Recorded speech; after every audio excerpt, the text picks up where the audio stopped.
Alrighty, so we have sort of a shared history when it comes to our online presence. Do you want to go over that real quick? Or do you remember where we came from? I actually don't remember our origins of I f- I think when I rejoined the internet after a fairly long hiatus, I was still kind of like in a little bit of a psychotic state. So, but I did end up meeting like a lot of like cool people. I was like following a lot of people, meeting people, and I don't know if I followed you or you followed me. I actually don't even remember. I just know all of a sudden you like the Twitter like sent you to me and I really liked your posts and you became like probably one of the I did the Twitter circles thing once and you were like one of my like first rings on it. It was Yay. like I know. So, but I've been admiring you on Twitter, for a long time. I think that you have some really interesting nuanced opinions and are just kind of wanting to advance the conversation in a way that's like empathetic and like but also like reality based and takes consideration of all the kind of conflicting needs going on and I'd say that's my intent, but I'm fairly bad at Mhm. actually making people receptive to that. Mostly I just Yeah. become I mostly just default to being an edgy troll and I need to stop doing that. I've been indulging in that too. I'm sorry, it's really fun to me, Yeah. but what I realize is like just because I'm having fun on my end doesn't mean the other person's receiving it that way. Because some like I was like kind of play arguing in like Discord the other day with someone and I'm typing in all caps. I'm like, I'm gonna destroy, like being so ridiculous. And they thought I was like dead ass serious and were like and felt kind of bad. And I was like, oh no, I'm sorry. Oh, Like, so like the I'm sort so of sorry. Navy SEAL copy pasta energy. Copy pasta. Yeah, but yeah, so I don't know. There's a lot of different ways that we could take this conversation. Was there Yeah, I any wrote some notes. specific like of sure. Yeah, I so wasn't sure sort because of to I'm an roughly open adhere book to to the talk about. title. So where I remember seeing you from was like back in like 2019, I think it was, either that or early 2020. I uploaded a video as sort of a retrospective on this video on what was her name? She's like a Was it feminist trans YouTuber, Natalie? Riley Dennis, I think. Oh, Riley Dennis? Yeah, so like Yeah, she, yeah, yeah, yeah, your yeah. preferences are bigoted or whatever, and like I know that video. Yeah, yeah, I respond like steel man the crap out of her argument and like said that people made too big a deal out of it, and I thought that her heart was in the right place, and I yeah. think you came across my video, and that's where we found each other. And Really? Wow, I didn't even see. I'm so yeah, like brain damaged from drugs. That's so interesting. I knew we'd been interacting online, but I always forget like how people find each other. It's always the most weird, random things. Oh, that's so interesting. But that makes sense that I would be engaged in that convo and also yeah, have a we similar view. Like I think Riley is similarly like, come from like Xander Hall's community from back in the day, yeah, back yeah, when he was yeah. known I as haven't Pick been Puncher. watching. Oh my gosh, wow, that's a throwback there. Yeah, I always have been like peripherally like following them and like active in the YouTube comments. But I didn't really start like streaming and engaging with people so much until semi recently. But it's been really good. And I feel like the algorithm is sending me interesting people to talk to. Um, but I also sometimes I do feel like I'm getting sent too many of the like anti-trans view lately and like Sure. not enough of like a pro.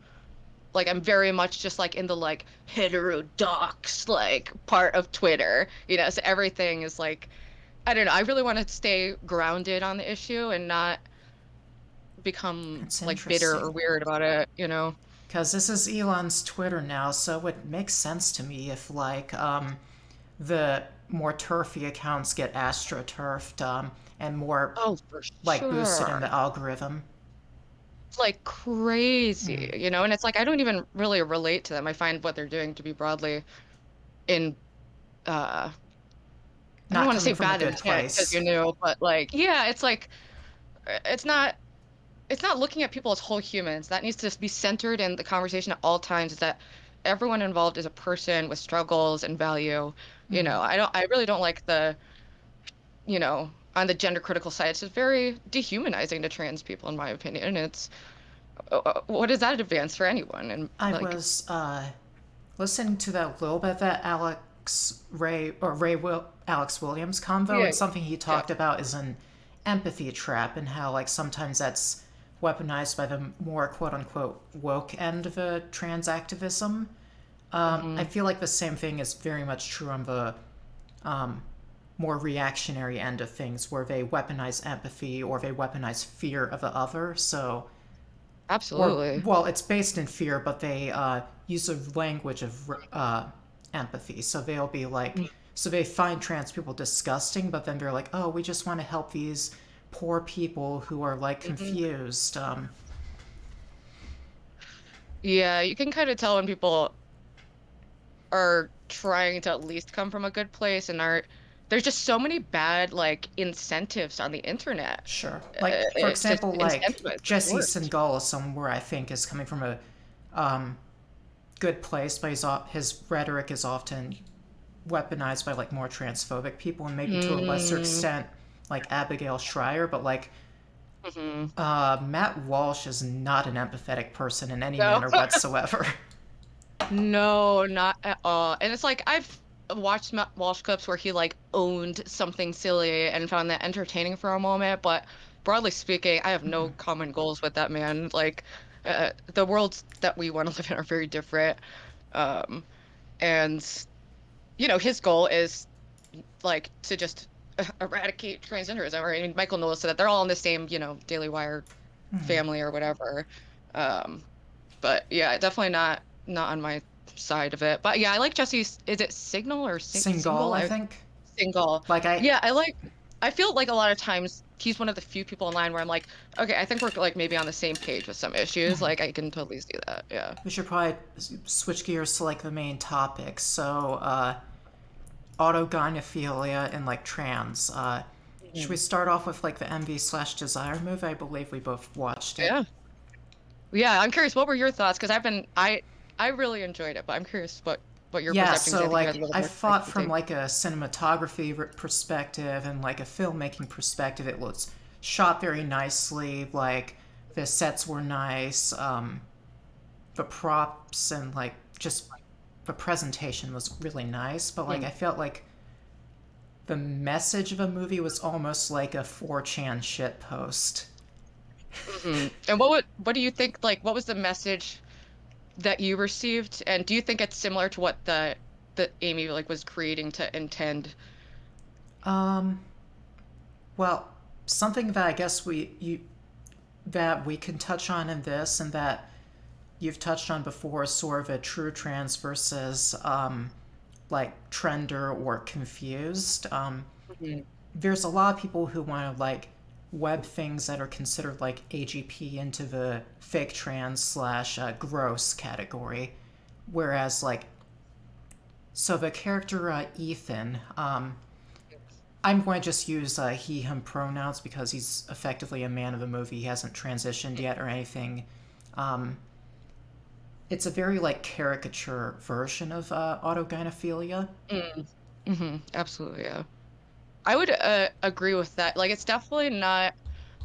I view autogynephilic as a much more complex experience, and it's shown in like a comedic space. And I'm appreciating as someone who has like a very absurdly probably nuanced view of autogynephilia, and that's maybe not how like your average viewer is like viewing it. Because to me, I view Ethan's character as I think there's varying degrees of autogynephilia, and I think it can be like something that's purely sexual for some people, and I think that's okay. And I think Ethan's character would be someone who it is purely sexual for, but they are perhaps confused, as in, as triggering as that probably sounds to be like, oh, they're just confused. But I do think that it's Well, a plausible scenario that someone can be confused between what's a fetish and like what's because pleasure is confusing. It's not like there's this fine line between like sexual pleasure, emotional, but like these things are all very integrated together. So I think it could be a much more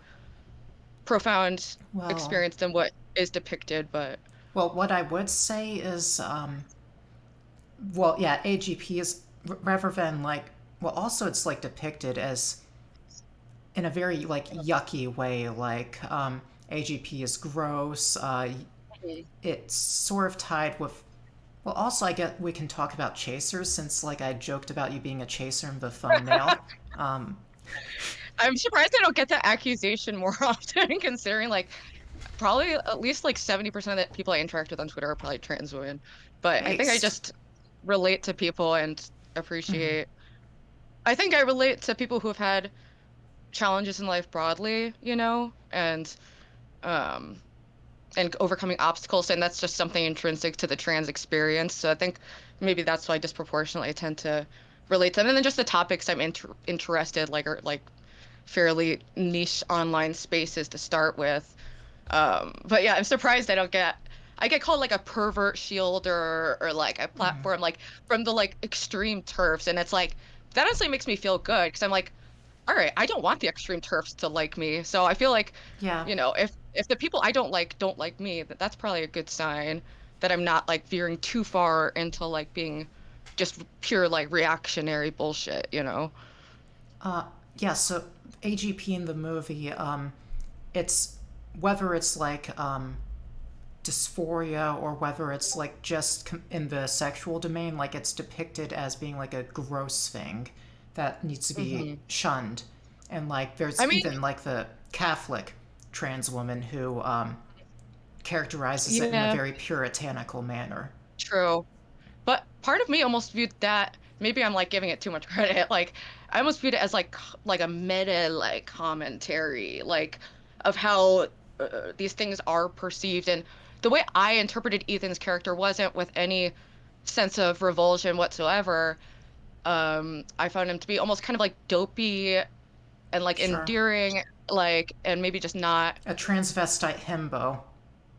Basically, yeah. And I think I can understand why that portrayal is offensive because we don't have alongside it more human portrayals of like people with AGP, like anywhere that I can think of, really. But I viewed it from a place of like poking like a lighthearted fun. I didn't think the message was like, you AGP, even though I know there is that kind of like tension between like the HSTS and AGP well, I should ask you, are you a believer in the two typology, the Um, Blanchardian, or where, because I'm sometimes it's mean agnostic to to people and that. My sometimes, opinion is that like Blanchard was onto something, and that's representative of something, potentially something underlying the psychology of trans, and that it can come from different places, but it's a very like rigid thing mm, way of looking at it, and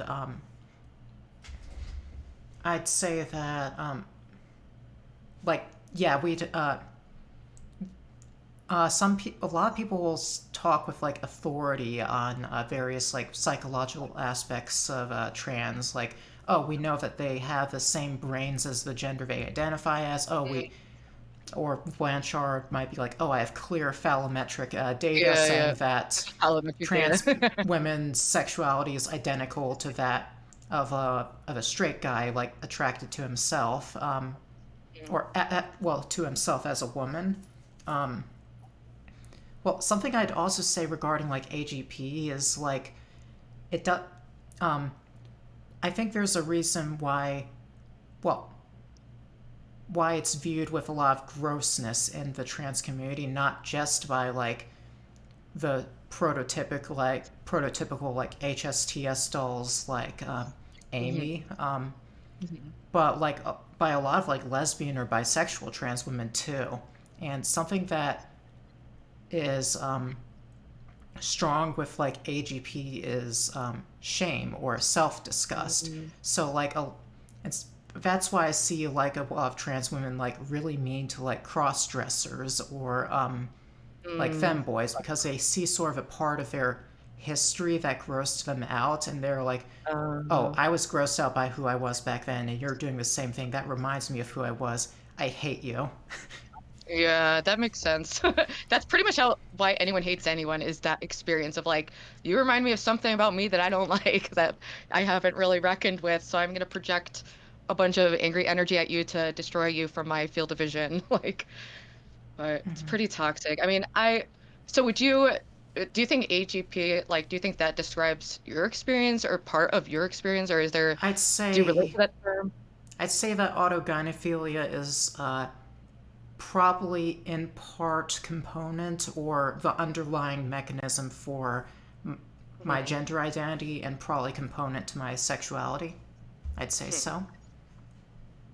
And so you would, without hesitation, like self-identify as AGP, like with unironically. Uh, And well, that sounded like bitchy and weird the way I said it, but I'm just curious because I know sometimes people will like, like I'll call myself like a chase or, like, sure. kind of like play up the labels that people put I on me. play it up on Twitter like, oh, look at me, I'm super Exactly. duper So it's like, AGP, but like in an honest like sense, I do feel like it's quite possible that autogynephilia is in fact component to yeah. my sexuality and gender identity, either in whole or in part. But yeah, I was just saying, I think it is unfortunate that it's so hard to have these conversations, especially with something that can help you understand yourself better. Yes. That to me can only be a positive thing. And we need to let go of the judgments and moralizing around human sexuality that aren't logical, really. I mean, a certain level of moralizing sexuality makes sense from like an evolutionary perspective. But I do think that we can have like a healthy whole society that has a space for people to whatever degree identifying as AGP, whether it's just on the fetish side or if it's more descriptive of who they see themselves as a person and they choose to live, full time like as a trans woman. I would like to see space for like all those different Something I representations. do like to object to is the characterization of fetish. I consider it like a Mm, sexuality in the same realm as like heterosexuality, bisexuality, homosexuality. Like autogynephilia is like its own sort of a sexuality in its own right. Or it's like, I could, yeah, I actually just ordered Phil Illy's book on like the auto heterosexual because he is the one who kind of like first opened my eyes to seeing it as like, yeah, not like a fetish, but yeah, more of like an actual like legitimate orientation that's, you are born with, or who knows how these things happen, but it definitely exists. The only reason I say fetish is to describe on the well, say if maybe there's a the scale of expression of it AGP, can be like, somewhat fetishistic. or like maybe someone can just be like like a straight guy could be like mildly AGP and like I don't know if I'm explaining it. Like I'm just saying there should be a space for even if it is just a fetish to someone, I think that's okay, but I would not describe AGP itself as a fetish. But That there are that makes sense. like I'll say like if I'm describing what I view as fetishistic, I would, and I don't say that with judgment. I know a lot of feminists when they say that they're saying it in a bad way. I think fetishes are great. If something brings you lots of pleasure, that's a good thing. But yeah, I don't view it as a fetish. I don't know. I lost where I was going with that. Sorry, I'm a little ADHD all over the place. I gotcha. So let's But see here. So we've covered some of the things in my notes. Is AGP an icky thing? How my vote is no. Yeah, I say ADP most likely an orientation, not icky, actually based, and the haters can suck it. yeah. That's Well, my I'd take say on it. that it can have like more harmful manifestations potentially, as do all sexualities. Like maybe like a Mm, guy who like goes out in public and like I don't know, like lingerie and like a mm, transparent dress and like yeah, is yeah, voyeuristic about like pretending to be a woman. Like I don't think that's a good thing probably. yeah. But at the same time, like normative heterosexuality can also be voyeuristic. Like the phrase "get a Hmm. room" exists for a reason. Hmm. And We're just also, so like used to seeing that it doesn't strike us as that. But yeah, I'd agree. I don't think there's anything intrinsic to like the trans or AGP experience that would make you more likely to like commit like crimes or violate like public norms. Um, but I mean, the only thing that I would say that is like potentially troubling is it does seem, well, actually, I was gonna say it does seem that like, and this is really spicy and nuclear, and I'm just freestyling go right for now, it.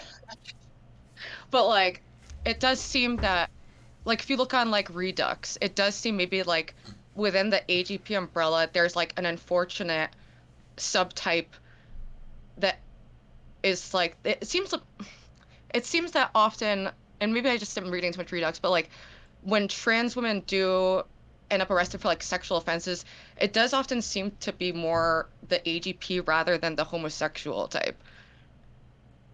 Do you think That makes that's, sense. but I wonder, do you think that's a pattern, or it could just be from what the internet shows me that maybe I'm getting that appearance because it goes more viral to be like, oh, look at the crazy AGP, like, but um, Yeah. I don't know. Like, according to like Blanchard's typology, I'd say like the HSTS is more fem-brained than like the AGP brain, Mm, but at the same time, like in a lot of like stereotypical like HSTS prototypes, like your Blair Whites, you do see a lot of that like gay boy energy reflected in them.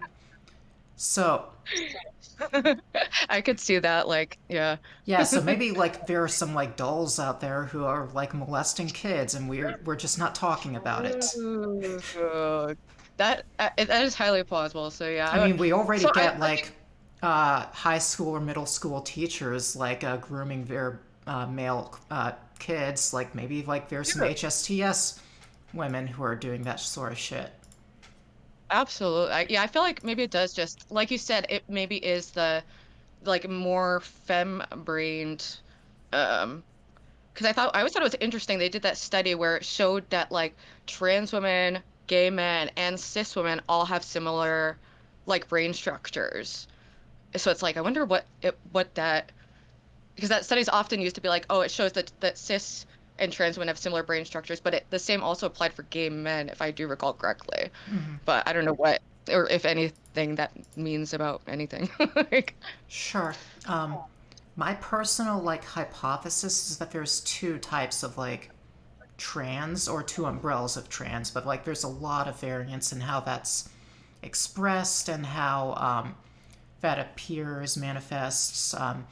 There's sort of a trans person who is trans due to an erotic target identity inversion, as Phil Illy calls it, versus a trans person who basically just has the normative brain of like the gender slash sex they identify as. oh yeah. Or it could even be like a combination. Yeah, So that's like maybe interesting too, because there's these some things like never account AGP for. like cis lesbians. Like maybe that's a thing. I think that would make sense to me, honestly, because it's like, in my experience of knowing a lot of trans women, is like sometimes it does seem like it's not always like there is like overlap in the two subtypes, that it isn't this clear cut line that people like to draw in like the types, you Like know? I've seen some like very HSTS like typical like they have like the HSTS energy and like their background stories like that of HSTS, but they identify as bisexual instead of Yeah. strictly obligate straight. Yeah, and that's interesting. I've seen a lot of people talking about how like sometimes when they transition, their sexuality even changes, like to become like people who are only ever attracted to women, all of a sudden are attracted to like men. This happened to my ex too, and I was like, I just thought that was so interesting, and it's not good or bad. It's just like who Yeah, knows how those hormones, like I always wonder what would happen if I like took testosterone. Like I feel like I would like it, like, but I don't think I'll take it, yeah. and I don't think I should take it. Unless I really am a suppressed trans person myself, because this idea is often floated just given my hyperfixation on the topic. Like, I inevitably get suppressed trans accusations, but I don't know. Yeah, well, Who I guess knows? another thing Who with like knows? trans is that you don't have to be like all the way trans necessarily. Like maybe you Hmm. like microdose testosterone and identify as non-binary, as opposed to taking like a full course of tea that puts you on the higher end of male reference range, and like you get Yeah. big muscles, a hairy chest, and stuff, and like your So voice just a little. drops an octave. Yeah, I would totally. I'm I not would like I'm not absolutely. trying to like Explore. whatever the FTM equivalent of pink pilling is, but like I'm just saying like it's up to you to like determine like how you understand yourself and what action you should take. Yeah. I mean, I personally, I'm very fortunate. I've never struggled with my own gender substantially, not in a more than just like, dealing with sexism or whatever Yeah. marginal obstacles I faced in this year still as a woman.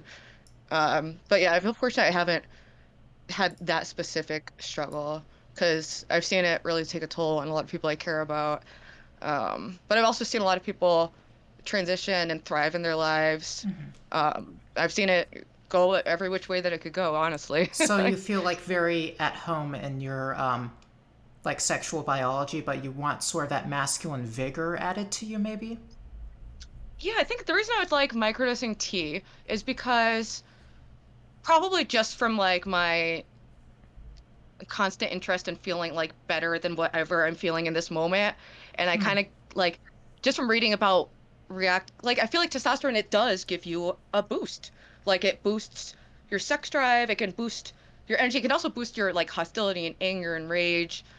I just feel like, yeah, just a little bit, it could make me like, I don't know, I'm already kind of assertive for a woman, so maybe I don't ask, I don't know. Something I'm finding recently is that I'm getting closer and closer to being in female reference range for T. It's been a bit of a challenge. Estradiol Wow, levels are awesome. perfect though, but something I find is that whenever I like forget my meds that morning, I feel great throughout the day.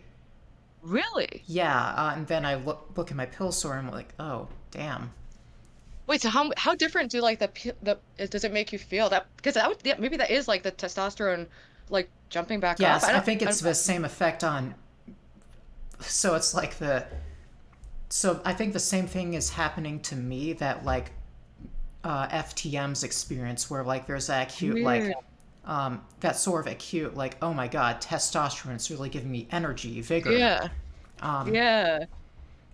Wow, that's so interesting. Do you notice that difference like substantially like from do you feel like less energetic overall or do you like adapt once you like your levels even out with like testosterone or whatever and estrogen? Well, in terms of like energy, I'd say like since transitioning, I'm more like attentive and motivated. Mm. But like in terms of like, I guess testosterone just gives a bit of like vigor and passion to Yeah. things. It's hard to Yeah. use precise language when it comes to these things. Like I've lived both the male life and the female life. Well, actually, I'm not Yeah. sure my past experience is like representative for average men. So like something I often do is like when I want to hit on a man, I like remember myself from like before I transition. I think like, oh, but wait, that's what men are like. No, they aren't. That's so funny. Oh my gosh. I wish I could have that experience just because it's just got to be really interesting to have lived in such I different remember modes thinking of that being. like picking up men or like hitting on men would be like the easiest thing in the world. Like, oh, men love Yeah. female attention. Like, if a Uh-huh. person with like a soft voice and boobs and who isn't Yeah. obese approaches them, they're Yeah. going to be excited as fuck. But then, no, I guess I'm Reality just doesn't reflect. That's actually a no. messed up myth because, and that actually hurts a lot of women because we are always thinking of men as like constantly horny, blah blah blah blah blah. So then anytime a guy turns down a woman, it like shatters us because we're like, wait, what? Like a month ago or something, I was like, I hooked up with a friend and whatever, and I wanted to do it again, and he went all fucking weird about it. Like, um, I forget why I was telling you that. Sorry. It's I in was like, my relation memory. to male sexuality and like how it pertains to like female Oh, yeah. So I was like, socialization. I felt so crushed because I'm like offering my fucking pussy up on a platter for this dude, like being like, "Hey, I'm home, come fuck me," and the fact that he wouldn't, yet isn't fucking another bitch. I was like, "What?" Well, I Like, think well but something that my they're just therapist not. Men are explained. just as neurotic and fucking weird and not horny sometimes. Like, they're horny more often than women, but it's definitely, you know, rejection sucks. It sucks. It's Well, not fun. I can go more into that how like female horniness differs from male horniness since I've experienced both ends, but something that my therapist explained to me is that like men have like sort of like a masculine ego attached to like their sexual activity, and so like if they feel emasculated by like a woman's approach or just like the outcome in the bedroom, like they have difficulty expressing it. Like there was this one guy where like I spent the night in a hotel room with him and it was like a really lovely date before that, but he was really sleepy towards the end and it was like 2 a.m. and Yeah. like he went like he lost his boner like right in my Yeah. mouth. Oh my god, that's probably way too fucking lewd to say on No. Twitch. Oh, no. Well, also alcohol does that too to Well, guys. I mean, we didn't consume alcohol. oh, never mind. I just assume everyone else is an alcoholic, so I don't know. Then, or I guess just tiredness or like mood. There are so many different things that impact it, but it's so hard not to say personally when you've been fed this like perception of men is always sexually available, you know? So Well, it really hurts when it doesn't seem that yeah, way. so basically I was just like, okay, cool, we can rest. Maybe I can get you off in the morning. He was like, no, I'm in Yeah. a hurry to get out of here. I was like, okay, very well then. And then like my last text message to him was like, tell me when you've jerked off, because he ghosted me. I love that. No, no, dude. I just got unmatched by a guy who I did a Snapchat with, and I was all excited because he was like, looked like a normal guy. It's a normal insurance agent, like whatever, dude. But he was all about like he wanted to call me mommy and like do all this shit. And I was like, all right, I've never done this for free before. I've always done these things like for money, but now I'm trying to explore my sexuality when I'm not getting paid for it. I'm trying to see what I'm interested in. Anyway, I thought it would be fun. So we did a Snapchat call. He jerks off, comes all over the place, like, like freaking out. And then he fucking unmatches me and blocks me on Snapchat. And I'm Oh, like, hello, first off, I didn't even get to get off, bitch. Like, what the fuck? And then I realized on Tinder, a lot of guys are just using it for ego validation, for sexting, for Snapchatting. I'd say only 10% of them well, are serious about meeting up. something that was a reflected in the envy slash desire movie that I've observed in male sexuality is like a man can be like a different person like when they're like horny, but like as soon as they get Yeah. that post nut like release, they're Yeah. just like, Yeah. oh god, what did I just do? That's Everything exactly what I is think happened wrong. to him. Yeah, exactly. Exactly. I think he was like mortified that we went to that place and he just had to get rid of me. So I didn't take it super personally. I was more just like the fuck, man? Like, or at least say like, sorry, this got weird for me. Like, I just don't like Well, or they I they don't know. don't I'm want to new to like dating. communicate what went wrong and like how to remedy that. They're just like, oh, well, I can't talk about my feelings ever. So like, especially in an intimate sexual domain Yeah, where it's forget like no that. strings No. attached, like no way. Yeah. And it's like, I don't know. It, I lowered my expectations on Tinder, but I did meet someone who I really liked on it. But it's my first time like dating, like not like strung out on drugs, and it's a very different vibe. I feel alert. I feel it's fun, but it's definitely a different vibe for sure. But are you in a relationship? Are you also like on the dating scene right now? Uh, Or yes to both. you I actually have a girlfriend I who think you might had told me actually this, be yeah. watching this stream. She often tunes in. Hey, if But you like are. we're both poly slash open, so long as there's consent and like it's communicated properly, like yeah, we're allowed to screw around and like we might even add additional partners. Where like maybe I'm dating Yeah. someone else in addition to her, or she's dating someone else in addition to me. That hasn't manifested as of yet, but we have sort of a But it's disposition where open. polyamory is probably a good thing for us.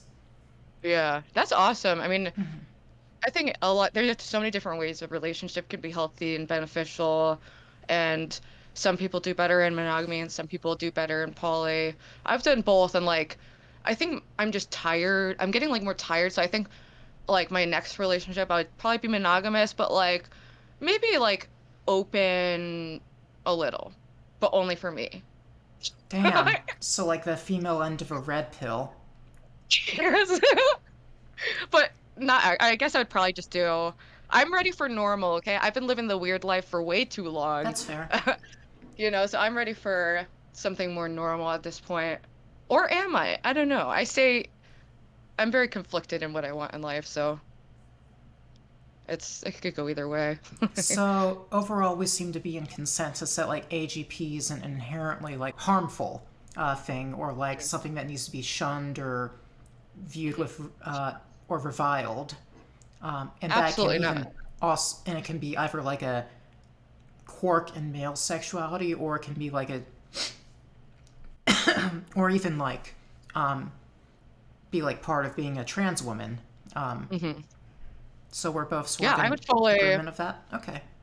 absolutely, yeah. Yeah, that's pretty much where I'm at. And it's like I'm still learning and talking to people, but I'd say that describes my current perception of the issue and how I think it's best handled. I do think some people who are autogynephiles will benefit from transition and some don't, but I do think the important starting point is for them to have the resources to be able to really honestly and authentically engage with what exact, kind they are so that they can get the appropriate medical treatment. Something that I've sort of asked people who are interested in transitioning, or think that they might have gender dysphoria is like, are you happy?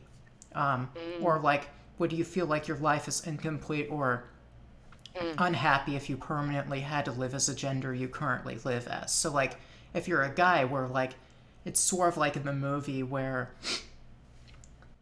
as soon as he gets his nut off, he's just a normal guy. He takes the wig off and he's like, "Oh, let's watch a movie, hun." Um, but at the same time, like the more transvestic, like fetishy, like mm, expression of AGP can be like a precursor for gender dysphoria. And like something I saw mm. in that movie that like was maybe indicative of gender dysphoria is when like uh, what's the name of the main character? It starts with a B. Was it? Uh, Oh gosh, I don't remember the names. I just remember Ethan because he's the one that everyone's been talking about. yeah, I forget her name. The Well, I know there's well, it's like Amy and Salome, I think their name is the other actress. Well, Amy's character. Yeah, yeah. She like is they're like in bed together, and she was like, "Oh, should we get busy?" And he was like, "Oh, I'm not feeling it tonight." And like, it's because it makes him feel masculine to be the man, and like that does Oh, feel like indicative potentially of gender dysphoria. yeah. But see, because that would change my perception of the movie if, because I'm viewing Ethan's character as not an early transition person who's just like being awkward because they're early transition. I view them as like someone that type of person who is comfortable living as a cis man, but also having that be something they explore privately and that works for them. For Well, me, that was the moral of it was, or that was my like takeaway. well, the other thing But is I like can, testosterone, like completely like it it makes or breaks the way that like you interface with like your sexuality. mm, So like something I've heard with like as a common experience with like a lot of like dysphoric like AGPs who want to be like trans women, like something I hear about is like they masturbate constantly, but like masturbation for them is like getting the poison out of their system. oh wow. So like if you have to feel like you if you have to like jerk off 5 times a day to feel normal as a cis guy, like that's probably not healthy, and like having your sexuality lowered by HRT is probably beneficial.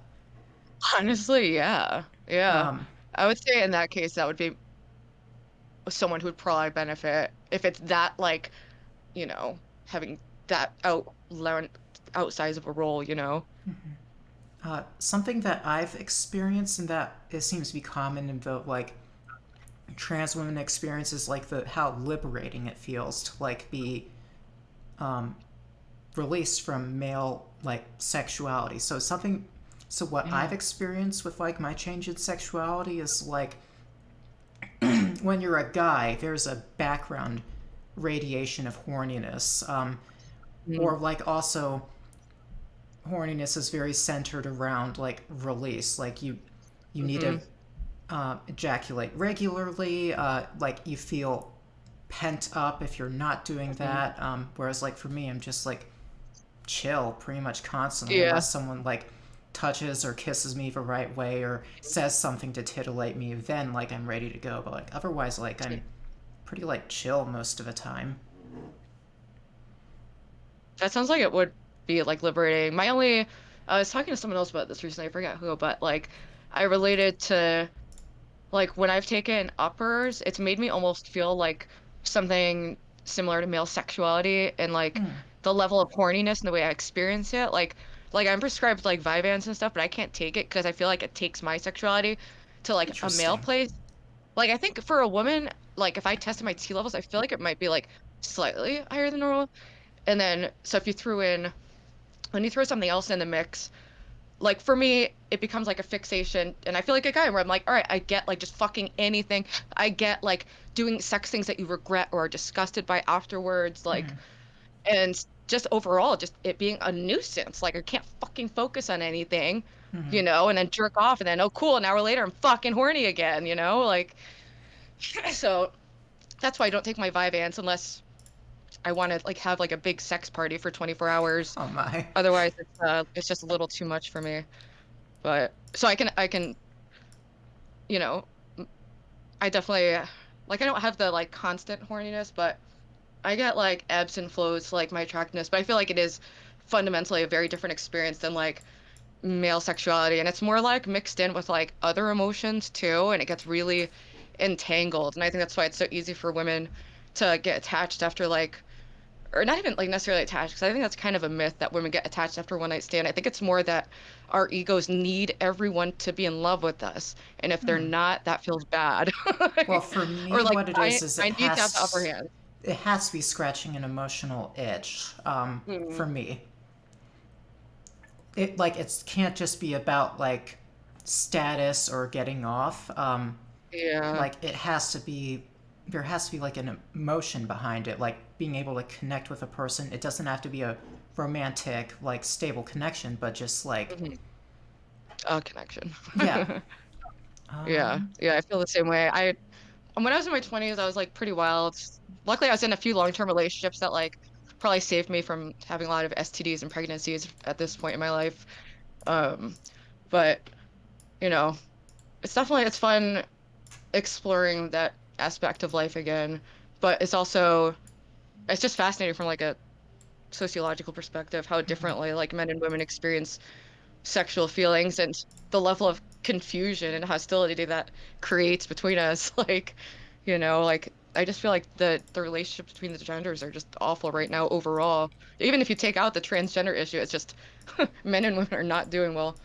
Like, Sure. Well, men, I'd say men especially. So, like, there's I some, like, agree. lingering, like, elements of patriarchy that still fuck women, but at the same time, women are, like, on a good upward trajectory. Like, they're able to take on more masculine traits and integrate that to have, like, more androgynous personalities. They treat it's like a masculinity, femininity for men are almost, or for women are almost like a toolkit where they can use the right Yep. tool at the appropriate time. Women are Mhm. becoming more educated than men, getting better grades. They're increasingly participating in the workforce. They have more freedom and autonomy. So, like, although there's still like lingering elements of elements of patriarchy that fuck women, like they're on a good trajectory. It's upward for women from here. Whereas for men, Yeah. like they're kind of stuck in a past that doesn't really work for men anymore. Like you can, Yeah. like being a breadwinner. Well, back in like the 20th century, you could be a breadwinner with just like a blue collar, like manual work job. Yeah, that's so crazy to think about how different it is now. Yeah, That's so whereas like unfair. nowadays, it's not. It's also because women work so much. Men have to provide a new value that isn't just like providing resources. Like women can provide the resources too, so we need to like have new value to make like Hmm. women like feel a certain way. Maybe also, I feel like men have to also be a bit more androgynous, so like being able to like emotionally connect with their woman, Mm. um, and maybe like a gay feminine manner, but also like nurturing and nurturing their kids. I feel like androgyny is the answer for the future, and women have realized that, but men have not Mm. realized that yet. Yeah, I wonder why that is. I mean, in my mind, it's like just because of, or at least my like past perspective would have been like femininity was so closely tied to like humiliation for Mm, men, and women didn't have that an inverse association with masculinity that would be, well, we have our negative, toxic masculinity, but overall it's viewed as positive if a woman um is more androgynous or takes on a masculine role. Like we love like a female pilot, and we love a gay female pilot. It's like we love stuff like that. I'm We trying to love to see remember her it. name from the original Alien movie. Oh, Sigourney Weaver. I don't know. Yeah, like her Yeah, depiction yeah, yeah, in yeah. that movie, like that's Yeah. a big like a girl crush for me, Oh yeah, yeah. Oh, such a good movie. Yeah, she was such a badass in that. Like, for sure. and so it's an exciting time to be a woman. As a matter of fact, I feel for me in most situations it runs to my benefit because I get the social benefits of being a woman, and then I get if like professional benefits. Like even in the restaurant industry, I know I get jobs easier than, other people in unfair ways. Um, you know. But I just wonder how to create like a new kind of like role for men that they can step up to the plate and become and elevate and like a way that like evens the balance, or maybe the future for men is just going to be like really about adding value in other ways, like being a good person, being a good caretaker, being emotionally intelligent, having interest, having passion, being creative. There's so Yeah, many other ways you could go, but it sucks that men are very strictly like policed in how they present themselves. Like even like my little brother isn't like gender nonconforming. He's just kind of like a alternative guy, and he'll get called a faggot just walking down the street and stuff like that. Like that's just how strictly things are policed, unfortunately. yeah. But I am interested in hearing about more of your experience, and I think that's helping me understand. Like, I'm curious, what do you think like the difference is between like you and like Phil Illy? Do you think Um, I'm not sure if, like how do you? I'm just curious as a point of reference. Like, do you think the way he describes AGP that describes your experience, or is there more you'd add to it that you think can like I'd color that experience? say that for him, maybe it's some. Well, he doesn't really talk about like his experience that much. He mostly talks about like uh, True, yeah. So I guess we don't things even in a know. very broad, like universal sense. How like he uses the label auto heterosexual to describe Hmm. like MTFs and FTMs. I think he had said before that if he thought that he could pass as a trans woman, that he would have transitioned, but that I've he heard just that quite too. he he doesn't think that he'd be able to look away that he wants to look. So it's easier for him to just be boy mode and um present how he presents, in a way that's gender Yeah, so like nonconforming while just be a still. man in day to day life, but sometimes like in appropriate settings, he might go out in like a dress. Like I remember Yeah, there was yeah. the whole Gen Spec thing where he thought like, oh, we're discussing like gender related issues. It's like pertinent or apropos that I cross dress. Let's do that. But everyone was like, he's getting off on this evil predator, like these like crazy Gen Spec turfs. That's so funny. He said they Yeah. weren't even like everyone was fine at the conference, but then it just went crazy on Twitter after the Yes, fact. Like, I remember. it's I so was there for it. unfortunate. Um, Yeah, yeah. I remember when it's I was just like, and for me, that's when I feel like I really wanted to start moving away from the far gender critical side of things. Because I've been like hanging around and like over it and stuff like that. And it's just like, I don't know. That made it very clear to me that like we have different goals. Um, so I'm kind of just hoping to go my own way and hope there's enough people that broadly agree with me that it can become its own kind of movement. Like that's the dream at least. um, Something that I've observed and that I've definitely do myself is like, so something that like Michael Bailey has made as a generalization that I find largely untrue is that like the more like HSTS prototype trans women are very like concerned with passing, whereas like the AGP types are very Mm, just like, no, I just want to like look womanly enough that like it makes me feel comfortable, um, yeah. or like, or maybe they, yes, they just want to, or they also have like a very like male gaze like idea of what women should look like, so they always Mm, go out in like fishnets or like. yeah. But I find that a lot of like bisexual or lesbian like trans women, maybe the transbians less so, but like bisexual trans women are like really concerned with passing. I'm very concerned with passing. Um, I'm actually like semi stealth in real life. Like I just go outside looking like this. I put on like Yeah. uh, this is stronger makeup than I usually do. Like my eyes are fairly dense. I have strong lipstick, a bit of blush, but I'm not wearing foundation today. I Have rarely you done think. any facial surgeries or because I saw you post a picture and you look so different than like even just a couple years Well, ago. Is that all I've hormones? actually not had any surgeries yet. So what Wow. HRT does is it doesn't just soften like the texture of your face, also like the fat redistribution that happens in the body Yeah. happens in the face too. So like I have more That's gotta cheek be fat it. and like it rounds out like the corner of my Yeah. but also just my cranial structure is fairly like Wow. androgynous in general, other than like what my Yeah. bangs are covering up. My bangs are covering something. Everyone's bangs are covering up something. Yeah, For me, I don't like my hairline that much, so I'm always trying to like just make it like well, this, because otherwise I have a lot of like space that happens like here that kind of bothers me. oh, I'm But very that's why I'm insecure keeping about my it up. hairline. In fact, I was like Norwood 3 like when my egg cracked, like actually like Really? balding. Yes. Oh my So God. like I Well, the was bangs work, so it's like yeah, so when in I doubt, bang, started bang with fix all. just finasteride when I identified as non-binary. I was like, well, I don't know like where what I want to do to myself hormonally, but like this balding needs to fucking stop now. Yeah. It had it there was slight hair regrowth, but it didn't look very good. So like in that picture I shared earlier, I was like 6 months on finasteride. So like I had a huge ass like not even a 5 head, like a 6 head, but like my hair was becoming denser and like but like now like I have the 5 head.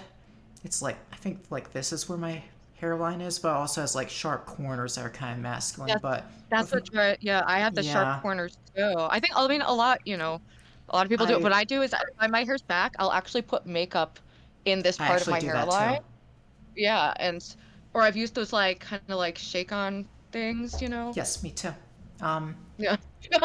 The start. I even used medicinal for a while, but I Minoxidil. was taking minoxidil. Yeah, I was taking that, but I was also on clonidine, which is a heart medication Uh, or blood pressure that I use for like anxiety, and it interacted with the. I had some interaction, so I stopped taking it. And if I style my hair in such a way, it's really a non-issue. So you know, I just try. luckily I though, just always remind myself that like the way I see myself is different than how other people perceive me. You just always have to remember like you yes, probably look better than you think because no one's focusing on those little. They don't see that the 1 millimeter of bone, all this stuff. It's like people. I mean, in some ways they notice it, but not as much as like you would think. Like if you put in effort to your appearance, like broadly speaking, you can make yourself look pretty good. Like yeah.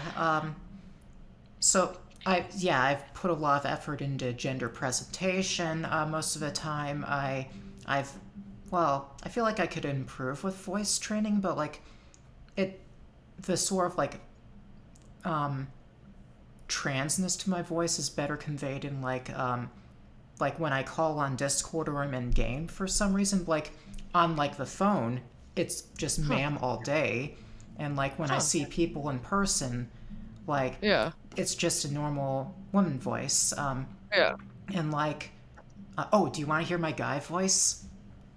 Let's hear Yeah, it. so like sometimes I can do this, like when I tell people I'm trans, just to sort of like prove it.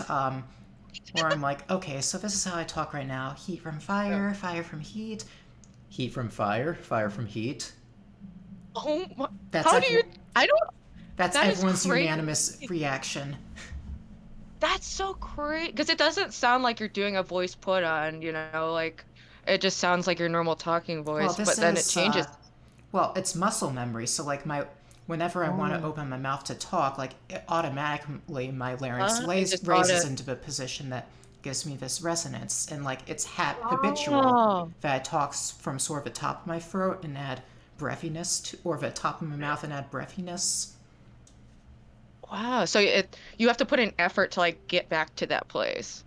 Well, I just have That's to interesting. recall, and well, sometimes what I do is I overdo it, where like I just drop not don't just Like drop the too low. position of my larynx, but I also drop like an octave in pitch. Yeah. So if I can try to maintain this pitch right now, so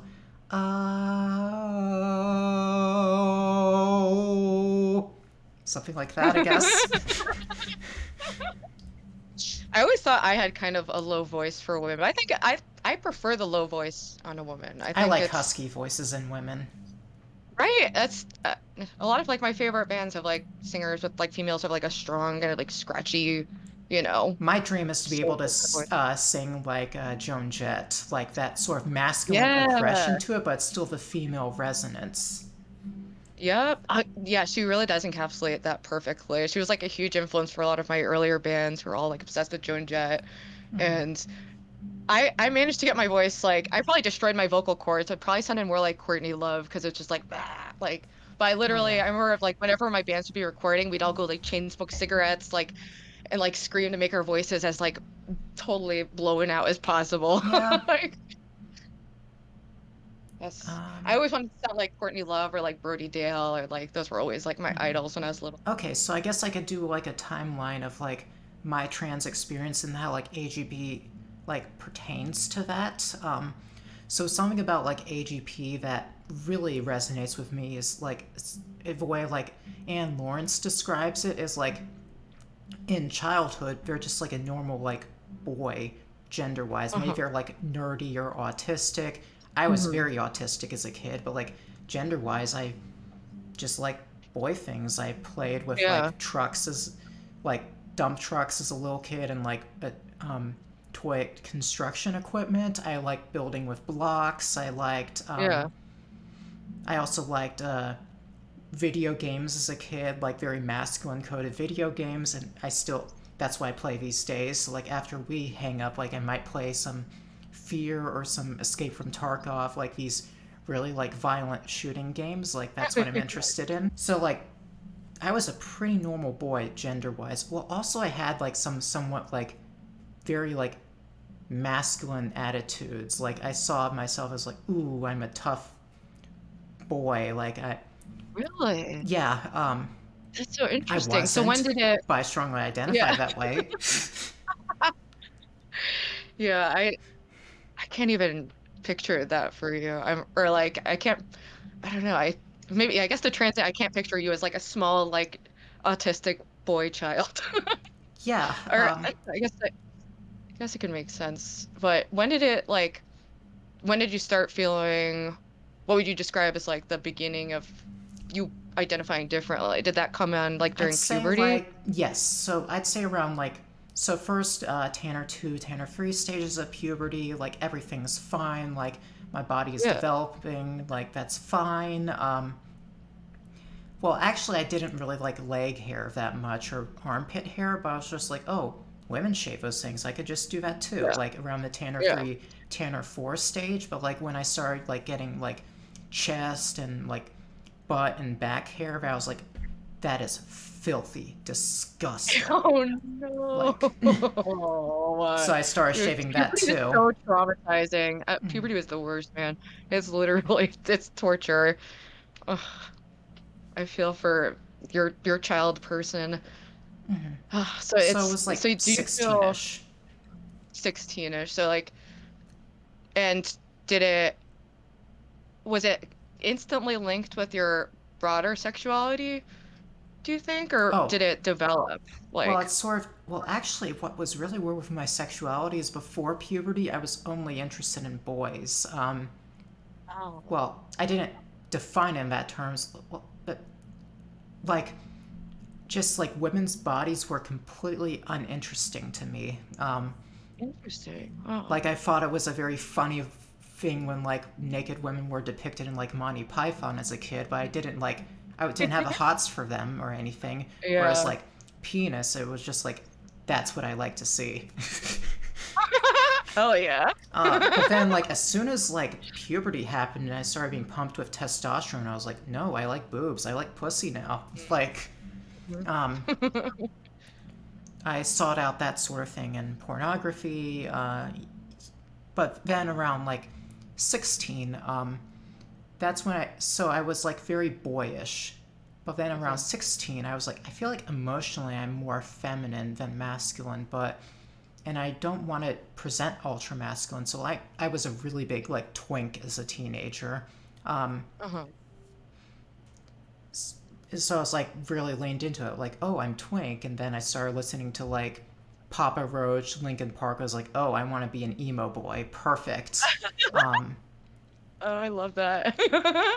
and like I also like would jokingly call myself like metrosexual. Like I just was Yeah. big on like male androgyny as a teenager Yeah. in the later mid-teens. But then around like, well, actually that was my experience with gender. But like the first like manifestation of autogynephilia specifically was well, I was a very shy autistic kid, so I couldn't flirt with anyone as a teenager. So at first it was just like, oh, my sexuality is just a private thing. I can just jerk off at home. It's fine. But eventually I was like, okay, I kind of want to interface with others more. So what I started doing was how it started is oh my God, I can't believe this. I started trolling guys on Omegle, like being like pretending to be a Oh, woman and being like, haha, I'm a guy.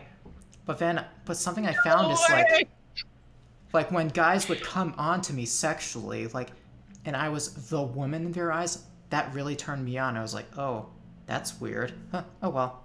Yeah, Freaking so it incredible. started off there, but then I was like, oh, maybe like sexual roleplay can be like a fun thing. So I like would go on Omegle and be like go browse specific tags that would match me with other people interested in that sort of thing and be like, oh, Yeah. M17, like about 5'9" ish. I'm more like 5'10" now, but 5'9" ish, lean build, brown hair. Um, and then just be a guy and role play with women. But like there was an oversaturation of men and not very many women on Omegle doing that sort of thing as you would expect. So sometimes the well was just really dry and there were Mm, no women to match with, and it was all men. So I mm, was like, what if I pretend to be a woman? So that way, maybe what my desires can be reflected onto a fictional woman that is my creation. But no, I just really like being the woman and being subjected to male sexuality. Um, Sometimes I'd even like be like, I was fairly like anti-feminist and like anti-SJW as a teenager. And like early adulthood, but at the same time, like I was sensitive to like more overt expressions of misogyny. So like I'd sometimes have like men treat me in a very like misogynistic manner. I'd be like, oh, that's problematic. You're not a very good person. But at the same time, I'd be like turned on by it. Um, like being like subjected to like really gross, like pervy male sexuality. heavily relate to that because I had like a similar exploration of my sexuality where like I like would identify as like feminist and have these like very progressive ideals, but then like sexually it was quite, like I would be all into like some fucked up role play and things like that were all like, very opposite of each other. But that almost like makes more sense in a way. Like people tend to have like fetishes that are, or like sexual preferences that are like opposite of how they are sometimes. They're like, I don't know, but I definitely relate to like being turned on by like misogyny, but also hating it. Like, Well, I didn't like hate it, but at the same time, I was just like looked down on. Like, you well, really yeah, see yeah, women that way? Like, you're that much of a pig? Jeez. Oh yeah. well. I I I'm a know. man, not my problem. Or I'm a boy. Um, Yeah, I mean, yeah, I don't know. It's so weird the way human sexuality works and the things that we're turned on by, like, but yeah. I like misogyny in the bedroom, but it's a put off in real life. And unless the Hmm. like very specific situations, I've been like turned on by like power imbalances, Hmm. like situationally, but not to the point where I've like done anything too. Actually, that's false. I've done a lot of crazy things, but nothing terrible has happened to me, so I'm thankful for that. That's good. Yeah. Thank God. So that was the earliest like manifestation of autogynephilia for me, but and like I was like all throughout like most of adulthood, like while Omega was still an active website, I do that. Try to match people as a guy when the well is dry. Oh, I pretend to be a woman. Ah. So that's when you first were like exploring that as like Yeah. Um, a mode of being, like, and that, you know, and that well, did it feel like it just felt like better for you when you were in the like women moding online? um, I'd say, well, it was exciting. It was titillating. That was the thing. Well, the other, I guess, manifestation of not necessarily even autogynephilia, because, well, presently I identify as bi, but I didn't see myself as interested in men back then, um, Um, is as a teenager and, like, sort of as an androgynous twink, I was attracted to myself uh-huh. as a androgynous appearing twink. And, Wow. I remember like how graphic do I want to get on Twitch? I Uh, know. I already dropped the F-bomb and I was like, oh shit, I forgot. I don't want to get us banned anywhere. Like, Wait, was it fuck or fag? fag. Oh, But I, with the I say OG tranny at on the end. Twitch. Oh, okay. I don't know what's allowed. It's They seem probably so not allowed, but I arbitrary. guess I'll just do it while I can get away with it, and I'm small and no Yeah, one wants to literally. report me. Yeah, you Yeah. know what? I guess I will get graphic. Like this is already, I think people already know that this is a fairly adult. Like this Yeah, particular yeah, segment is fairly adult.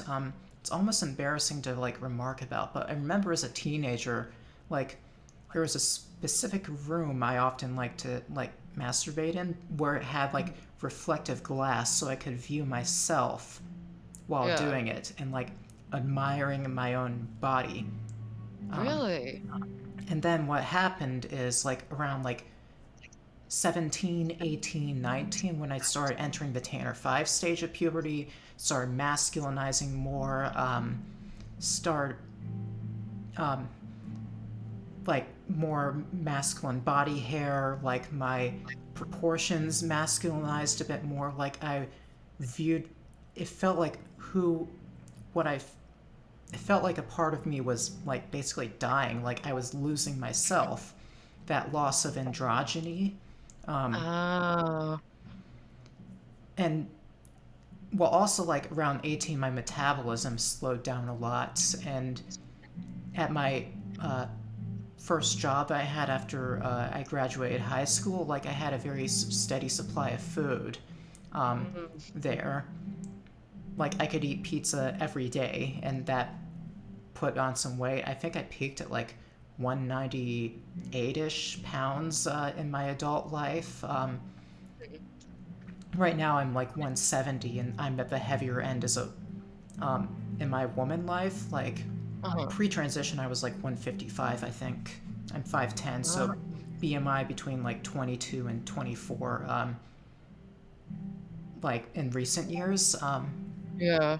so it felt like yeah that basically I was losing myself. I also had a fairly low self-esteem, very depressive, Mm. neurotic kid, and like one of the things I actually liked to self about myself, I was like, oh, I'm sexy, I'm beautiful in appearance, but I was Yeah. like, oh, now I look like a disgusting old man.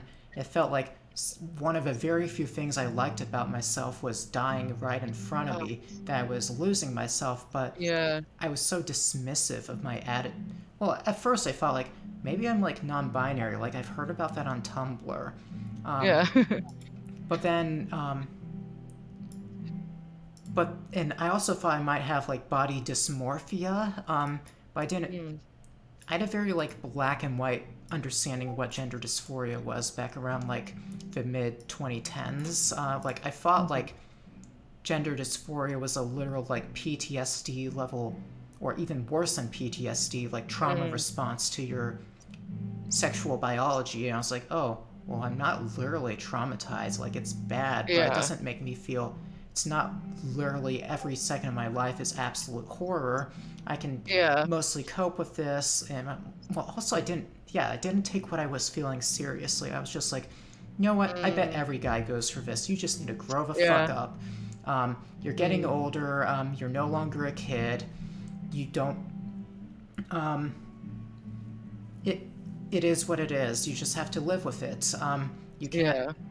Things don't last forever. But then, yeah. So that was like the onset of gender dysphoria for me. But I also felt like sort of alienated from the male gender role. Like Mm, I try to appear masculine. Like I take influence from like rock stars that I liked, or like men that I thought were good in appearance. Like I had like a mustache and goatee. In addition, I actually had long hair throughout my entire adult life. So that was a good place to start. When, how did that work out? yeah, but like I had like a mustache and goatee at one point. Oh, well, also another thing. Like despite trying to portray myself more masculinely, I was still picky about the body hair. So like I'd still Yeah. like full on man mode, flannel, baggy t-shirt, big jeans. I goatee, mustache.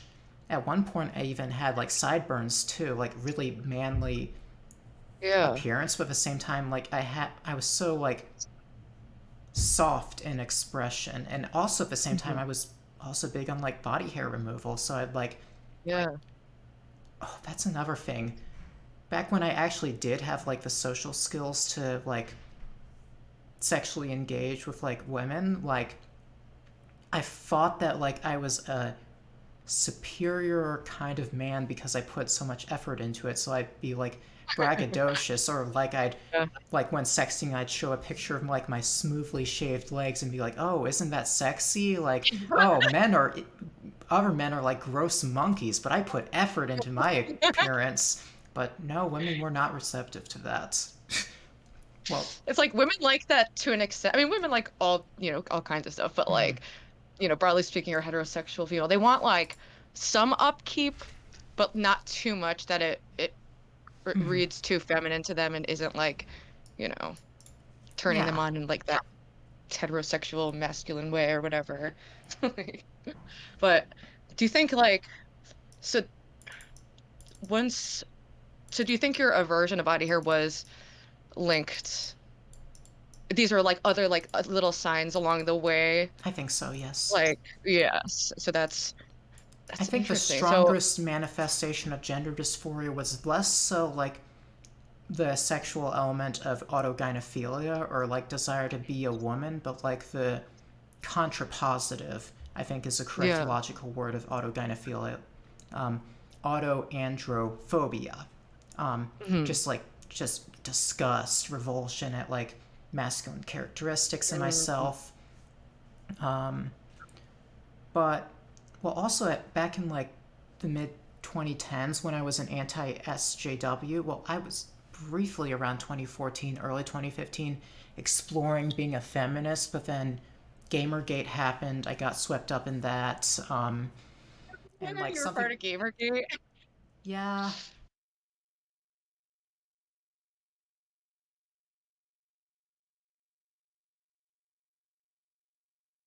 yeah. So like there were some elements of gender nonconformity I was exploring, but at the same time, like, well, even for years, I missed that twink androgyny, and like I still do. Like I actually looked at myself as a teenager recently and like face apped it to make my teenage me a woman. And I was like, oh my god, if Really? I transitioned younger, like I'd look so much better than I do. Like eventually, like early 2020, before the pandemic, I was like, I am tired of being fat, and like I heard like a video about like keto diet, and like I was already lifting a little bit of weights, and like actually what got me into weights was like watching Vosh and like his Oh, masculine really? persona and being like, and like thinking like, oh, I want to be on the streets like beating up Proud Boys. Like I was a very militant like leftist at the time. Yeah, yeah. So I was like, okay, I'll lift weights, I'll put on some muscle. But then when I paired that with like a soft keto diet where I was like severely restricting my carbs, Mm, like I remember like when I like eat like get like a burger at like a fast food or whatever place, I'd ask for him to lettuce wrap my burger and like not eat it with fries, and then be like the yeah. ketchup would be the only carb in that meal, basically. Gosh. Yeah, so Did the keto work for you? Because I don't really know much about it. yeah, so I was like starting off like 190-ish in early 2020, but then like in a few months I was like 170. Um, Wow, yeah, that's a so it big worked change. really well, and I was like really happy that I was losing weight. Well, also there was a girl on Tumblr I had kind of a crush on who didn't like beards, and there were several things that converged on each other in early 2020. So I remember around the time on my birthday, 2020, ContraPoints released a video called Shame. And like Mm, for some reason I weirdly identified with her reporting herself to be a lesbian and like feeling ashamed of that. And I was like, yeah, but I'm a guy. Like, why do I identify so much with this lesbian woman? Um, yeah, and like I remember like crying to myself to sleep and being like, oh God, like I hope I'm not trans. Like that, it can't be. Um, yeah. I and can imagine that being really painful to experience, being like, if this is true, there's consequence. It's like you then have to make a choice, you know? yeah, so I realized like the weight loss was a really good thing, but it wasn't enough to make me feel at home in my body. Um, like I still wasn't seeing myself in the mirror like the way I was as a teenager. So I was like, Yeah, okay, well, let's try an experiment. I'm going to keep the sideburns so that people don't realize I'm questioning my gender, but no more facial hair other than the sideburns, just to see how my yeah, face looks when it's clean shaven, and like you can see the features of my face really well. And I was like, hey, I actually have a pretty androgynous chin. Like my mouth looks good. Yeah, this could be like a androgynous face, maybe even a woman's face. mhm, Well, I remember specifically like um, I was interning at a recording studio for my associate's degree in recording engineering, and like I remember fantasizing about a future where like I was a fully transitioned woman who had voice trained, was good at makeup, yeah, well, basically what I am now, yeah. That's amazing. or maybe more partway. Like I did like Yeah. think like, oh, maybe I'm only partway in transition. Like I have kind of tiny boobs, just Mm. like me right now. Yeah. um, yeah, I don't fully look the way I expected that I would look in my ideal fantasy scenario, but like I have turned out like shockingly well in my opinion. Most people seem to agree. Yeah. Um, Yeah, absolutely. Because not everyone, it's really unfortunate that everyone has a different starting point in their transition, and not everyone is able to get the results they want just due to physiology, and it's just unfair that some trans women happen to be born under 6 foot and with a certain facial structure that just does, uh, like it does seem like the HRT like changed and like made your face much more feminine, but it wasn't overtly masculine to start with. So it's just like, it just seems like one of those unfair life things, but it is fortunate that sometimes gotcha. life works out for you, Yeah. and it's like, take the win, baby. Bye, Take the Rachel. win. Hope everything's going well for you. Chatter is leaving. Oh, Yeah, so fantasized about like being like a trans woman and like bringing like my yeah, lesbian girlfriend back into that same recording studio that I was interning yeah, at as like a like successful local musician who's actually actualized my music, yeah, and actually has band members and like something to show of it. And yeah, that was like the more overt. Oh, Rachel says, thanks for doing the stream, Sasha and Ruby. Yeah, I'm glad it's been yeah. Thanks fun. for. Back to early mid 2020, pandemic happened, so I no longer have a job. I'm no longer in school. I'm just at home with my family. And that gave me a lot of free time, so I started utilizing my free time. I figured out, actually, I'd been exposed to femboys all the way back in like 2018, and I remember like that was an early like inclination I might not be the straightest guy in the world, like seeing these femboys and being like, oh, they're kind of hot, but then thinking like, well, actually, I referenced this in the old video that you watched of mine where it's like, oh, being attracted to like femboys or trans women doesn't make you gay because as a guy because you're just looking for feminine markers and they happen to Mm. be present in someone who's AMAB. So you're still looking for those feminine markers. It's just incidentally that person is not AFAB, so it's whatever.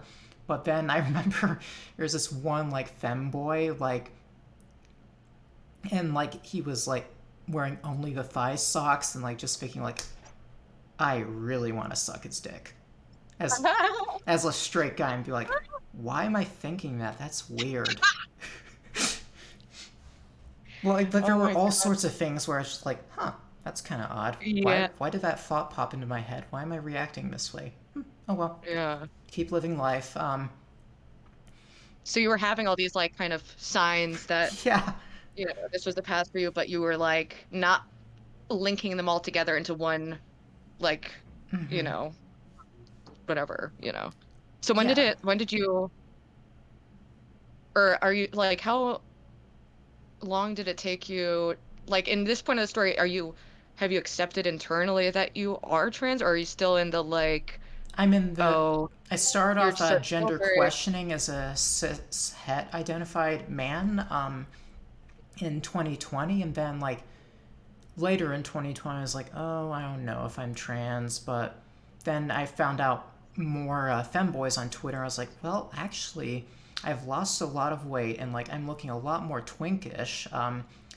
And I already am very high maintenance when it comes to like removing of body hair. Maybe I could be a femboy. So like I yeah. got like a band shirt that shrunk on me and I thought was too small on me as a guy. I was like, oh, get some scissors, make this a crop top.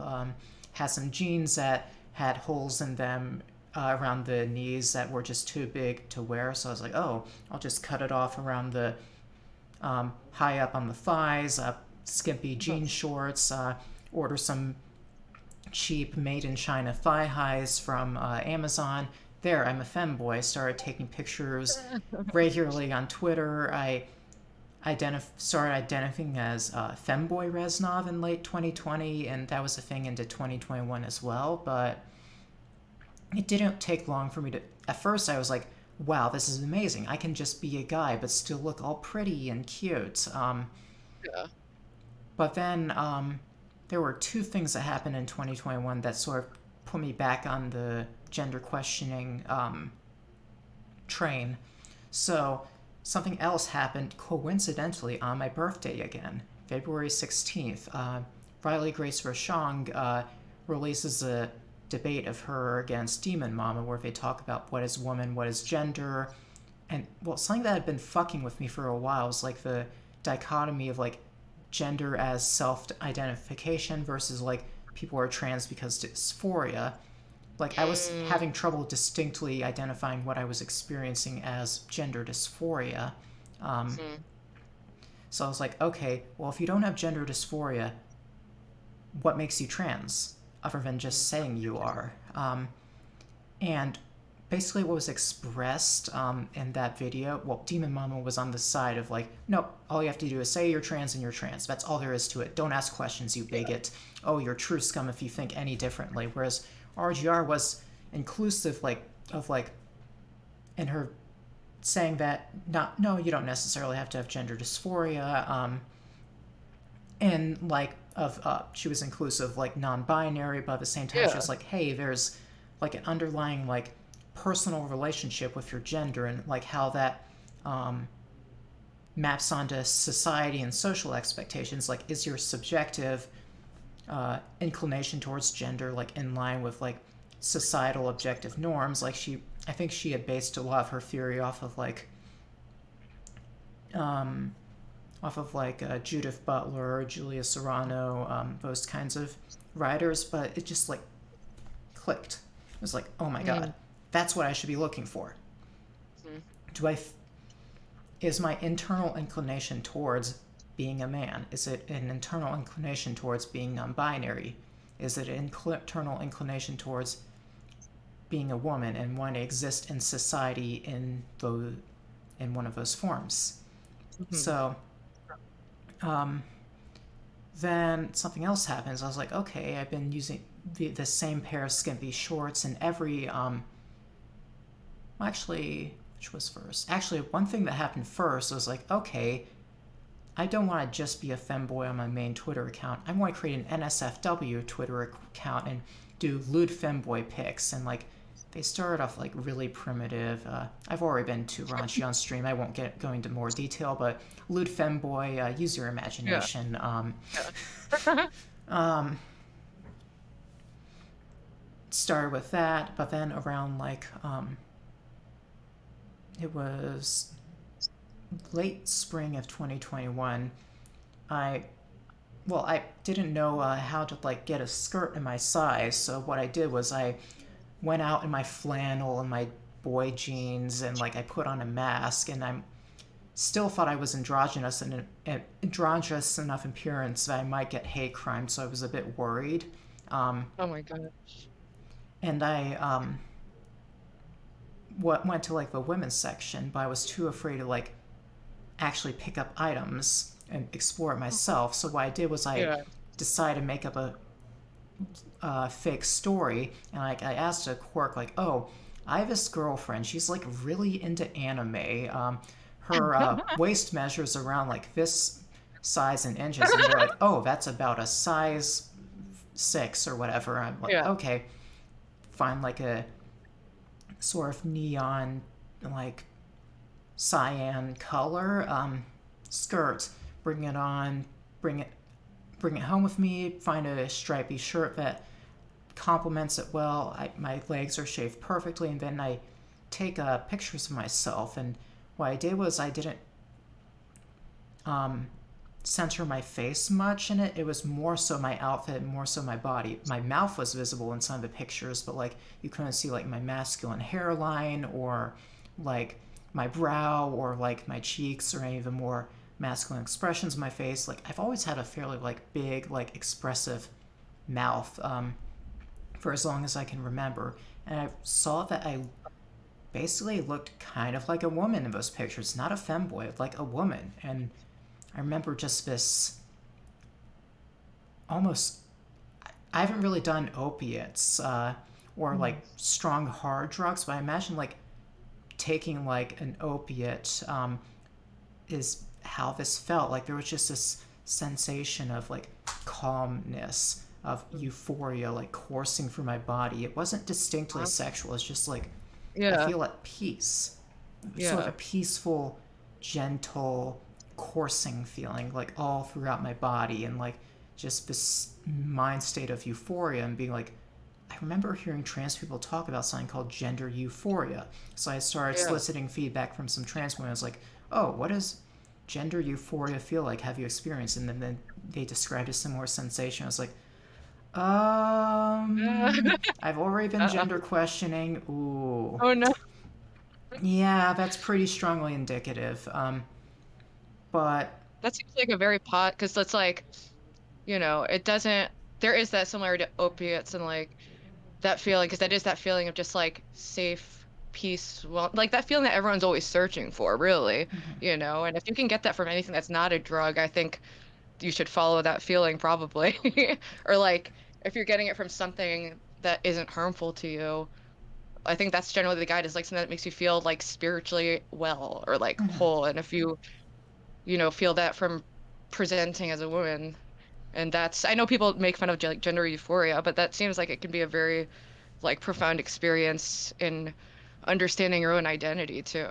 yeah, so to piece it more together, so eventually that summer, after like a long car ride where I was just really alone with my thoughts for an extended period of time, I was like announced on Twitter, I'm non-binary, any/all pronouns. Here's what's made me feel this way. I just feel alienated from like the male identity. I wish my body was more androgynous. I'm unsure what I want to do medical transition wise. I hate that I'm probably balding right now. I was kind of in denial about it too. Like I was like, ooh, I think I might be balding. Oh, I should probably do something about No. that. But even though I was like tanner, well, not tanner, No. Norwood free, like this, like all Oh none of no. this. There was no hair here. Oh no. Yeah. That's gotta that's so traumatizing because hair is like, especially if you're presenting as like a woman, it feels like your crown and glory in a way, you know? And it can really change your appearance in a lot of ways too. Like, I think it should be more acceptable for all people to use like hair pieces or wigs or, things of that nature. I think like if I started severely bald, I might just shave it and just start wearing wigs, or something. Something I've But considered, well, I've heard of doing, but I haven't really figured out how to do this with is like permanent hair extensions. Like, for example, like my hair, like around the crown and like forehead still isn't much volume, so like I have to pull from a lot of here to like thicken my bangs. yeah, Whereas like, I do a lot of like the similar kind of maneuvering, like, and it's annoying because it would feel great to just always feel like confident, like no matter which way my hair is styled, and to not feel like it's such a like yeah, so it make would or be break like I feel like it would for be really cute if I could get all of my bangs from like just around here, and like it'd be hmm just as thick as it is right now. Be like, here's all of where my bangs come from. The rest can be parted away from that. Like I feel like that would be Yep. really cute, but it's not really an option because I'm haven't figured out hair extensions yet, and just my volume. I haven't experienced enough hair regrowth where that's practical, but like something that's really nice. I mentioned like the squareness of my hairline. I recently upped my spironolactone dosage to hopefully get me closer in female reference range, and I did notice like the corners starting to fill in a bit. So that's really Really nice. Yeah. awesome. That's my biggest like hair insecurity is those corners, like, because I get that too, and it sucks. I have to wear my hair back at work, so I'm always like, yeah, I do like makeup and like a little, like it's not like terrible, but it's enough. It's just one of those things that I is annoying to me. Yeah. Like hair and So eyelashes. I need like my hair and eyelashes to be right, and then I can deal with the world. yeah. So I started off. So I was in like a femboy Discord, and I asked like, "Oh, I recently came out as non-binary, and like I'm really scared of going bald. What if I were to microdose E? Would that cause me to be immune to baldness?" And they're like, "No, finasteride. That's what you need." And I was like, "Oh." Then I found out the pharmacology behind it, and I was like, "Okay, where would I score finasteride?" Eventually, I found out, oh, if you have a dermatologist in the area, they can give it to you. So I Is that a topical thing or a medicine? it's a pill. I actually have some. Oh, Actually, no, that's pill sorter's empty except for evening. So yeah, in the morning slot, I have like a small like blue pill that's chopped in half. That's 2.5 milligrams of finasteride. At the time, I was taking only 1 milligram. oh I wow. should, So you yeah, upped it by 150% or something. yeah. Well, I should have been on the 2.5 at the time, but it's whatever. But I started seeing results with finasteride. It was in a ton of thickness, but like they showed me like before and after pictures. Like, oh yeah, that does make a difference. I want more hair regrowth, but cool. Well, the thing with like non-binary though is like I've also described how the bigger like over underlying like feeling more so than autogynephilia was autoandrophobia. Like the desire, although like the gender euphoria moments and like what turned me on was the woman or feminine presentation. At the same time, I Yeah. didn't think that my body should be a woman's body. I was like, oh, I want Interesting. androgyny. I want a smaller waist. Yeah. I want my hips to be shaped differently. I wish my shoulders were narrower. Wish my ribs were narrower. But I don't want boobs. Boobs sound really scary. Oh, Yeah. I don't want the sexual side effects of HRT. That sounds really scary. So I delayed HRT for an entire year, Yeah. continuously identifying as non binary. But actually, the same one.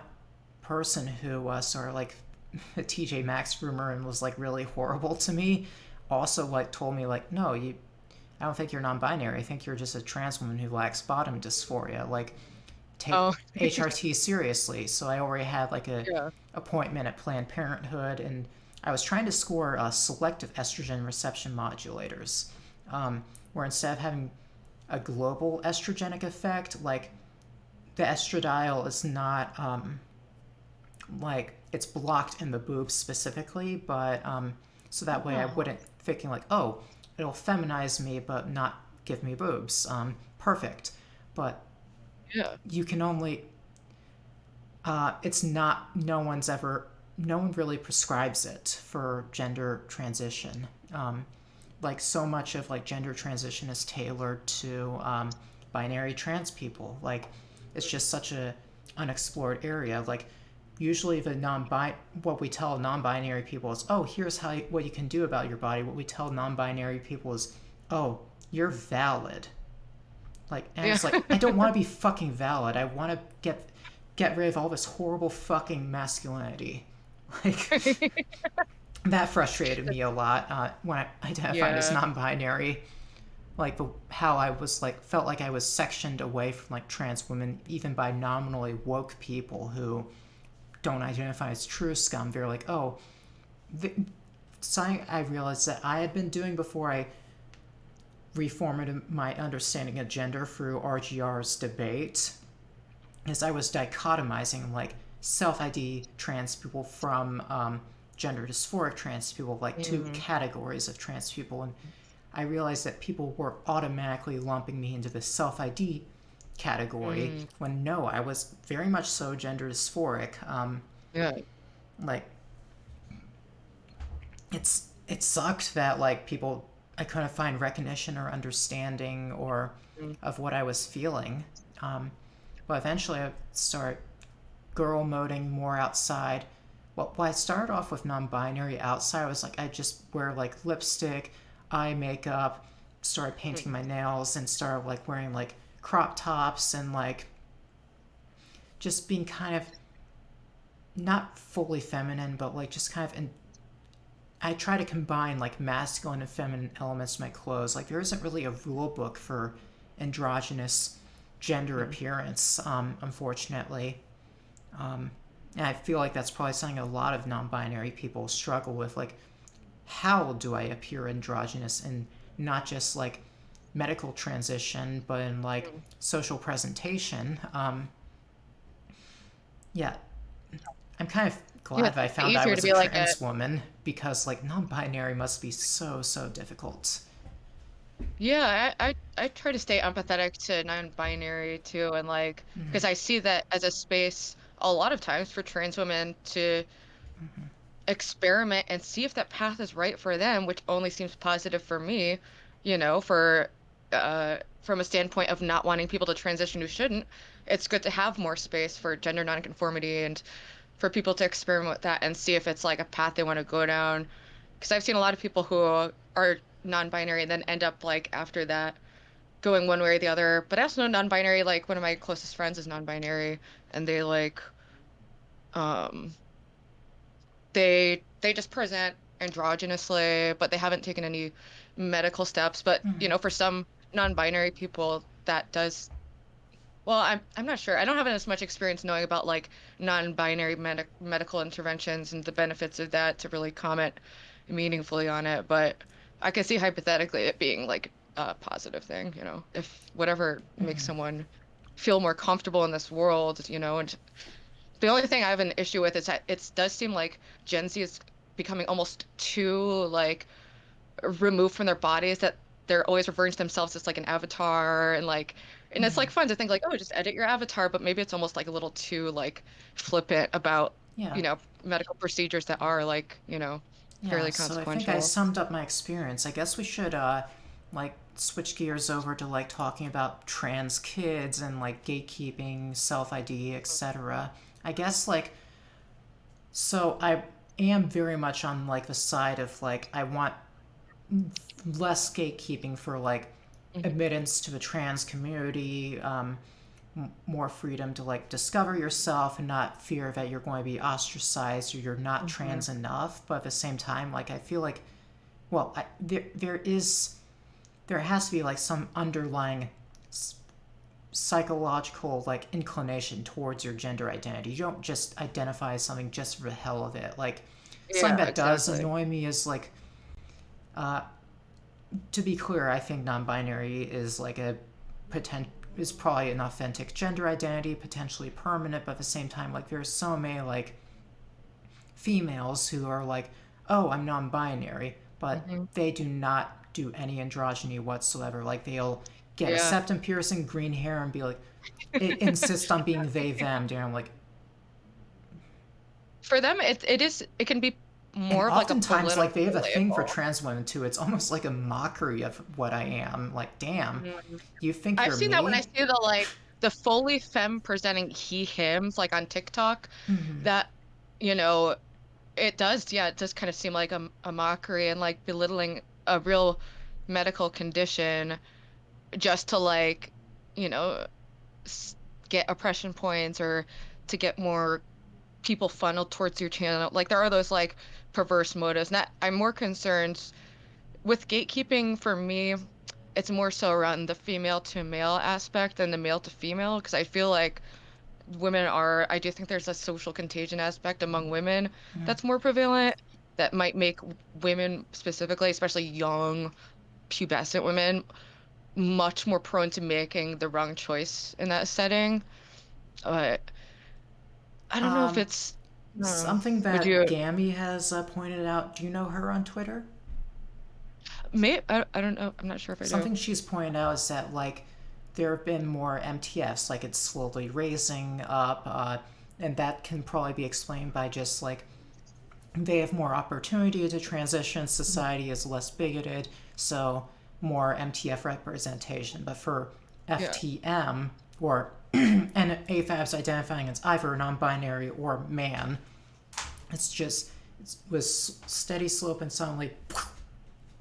Yeah.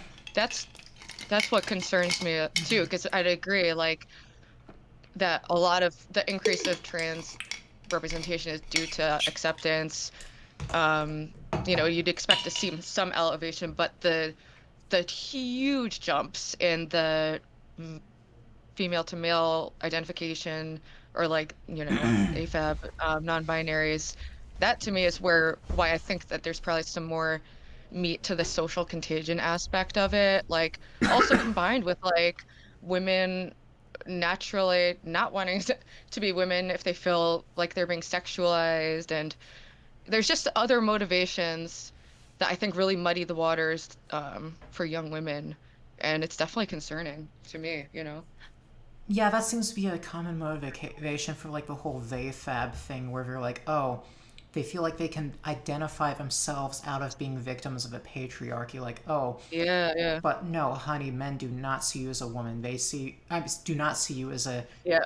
androgyne or other. They Yeah, see yeah, you as a yeah. woman who Literally. gets mad if you don't they them.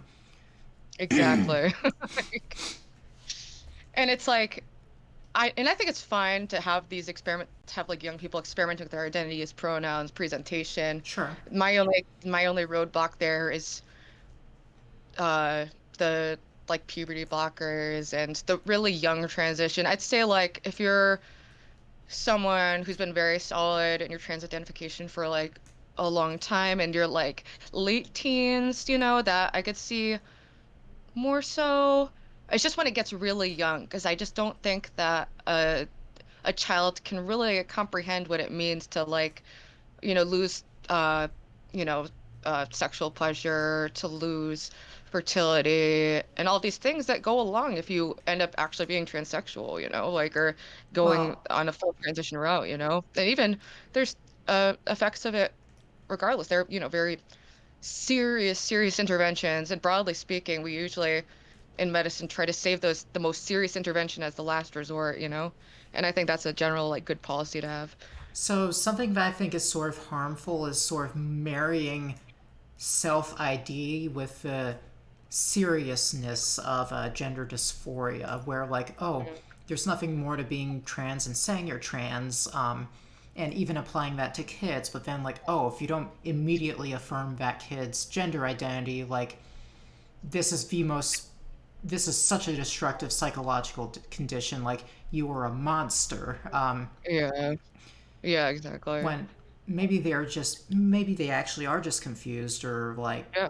exploring things. But something I'd say with like, I do feel like there should be more. I think that pediatric medical transition is an important thing, depending on age of onset. So like, some for me, age of onset was more like 16, but like it can be, Mm, there can be signs of AGP like in early childhood, mm, where like it's not overtly sexual yet, but like you have a fascination with like women's clothing and like yeah. women that's just like beyond most male like inclinations. And then like as soon as puberty starts, like dysphoria right away. And Mm, something that Gammy has been claiming that I'm not sure about is the idea of like contagion only, social contagion only applies to females. So if you're an mm, AGP who's dysphoric, oh, just transition you right away.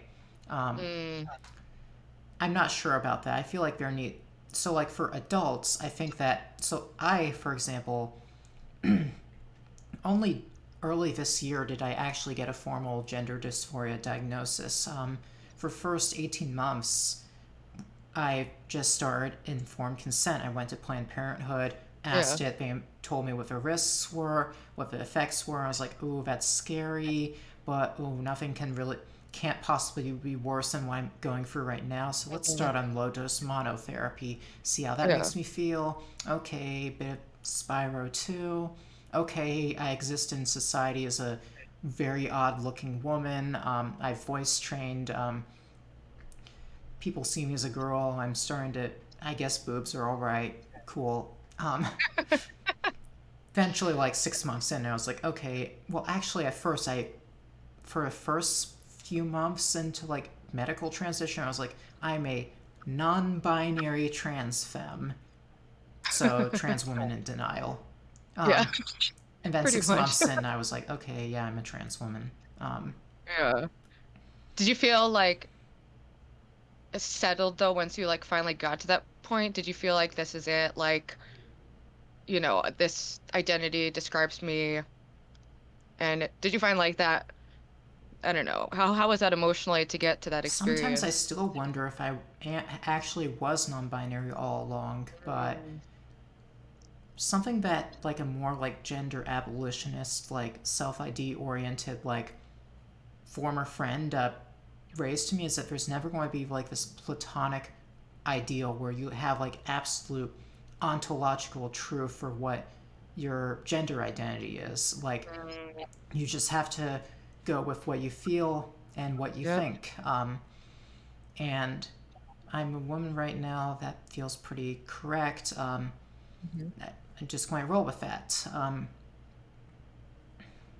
That's probably the best attitude to have with it, and just be always checking in and like open to change and experience, and always just, following what feels right to you. It's like you can know that experience, and just hope that people give you the charity to, respect it. Like, Yeah. So I guess regarding trans kids is we don't want to transition solely based off of like more woke self ID rhetoric. We need to be fairly confident that this is gender dysphoria. Like mhm, symptomatically, this is gender dysphoria.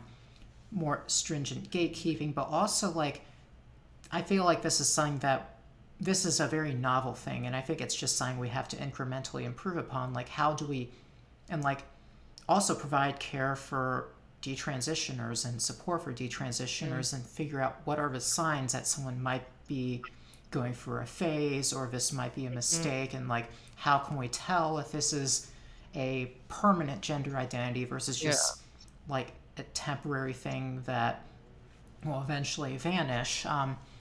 I feel like that's just something we have to incrementally improve upon. Like, I feel like Mhm. gender transition for kids as it exists now is probably doing more good than harm, but at the same time we need to like carefully examine what we're doing, long-term longitudinal stats, see if like the Hmm. rates of detransition or regret increase as a result of us transitioning younger.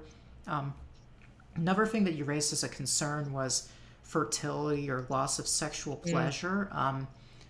So so regarding male to females, generally the guide, I believe the WPATH guideline is to not start puberty blockers at like 10 years old. Like you have to be at like 10 or 2, 10 or 3 in puberty first so that you've matured a little bit sexually, then we can give you a HRT. Um, Hmm. Also, it's highly advised you freeze sperm first. Mm.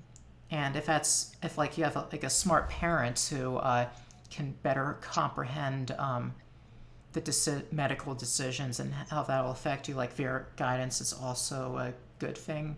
But just like competent healthcare professionals who aren't like ideologically motivated, who are just Yes. seriously taking, who are just taking like, well, something I will say is I feel like gender is an identity, but at the same time, like the distress from gender dysphoria is of clinical significance. So I don't define transgender as a mental disorder, and that's why they switch from gender identity disorder to gender dysphoria. That is the my beliefs are mostly in line with the literature. It's Yeah, that sounds about right to me because it seems, yeah, it's like the thing that's a disorder means something that's disrupting you, but you can be correct. trans and live a healthy life, it appears to me. Like, Yeah. So, and as for females, something I am starting to, or AFABs, something I feel like, so for like bottom surgery, it's 18 plus. I feel like it needs to be that way for top surgery probably too, because like, they're like if you're going for like a non-binary AFAB phase and you think that like mastectomy is going to like save you from the patriarchy and oh wait actually I want to be a woman now, oh no I can't breastfeed, oh no mhm. I'm gross to men, like that really sucks.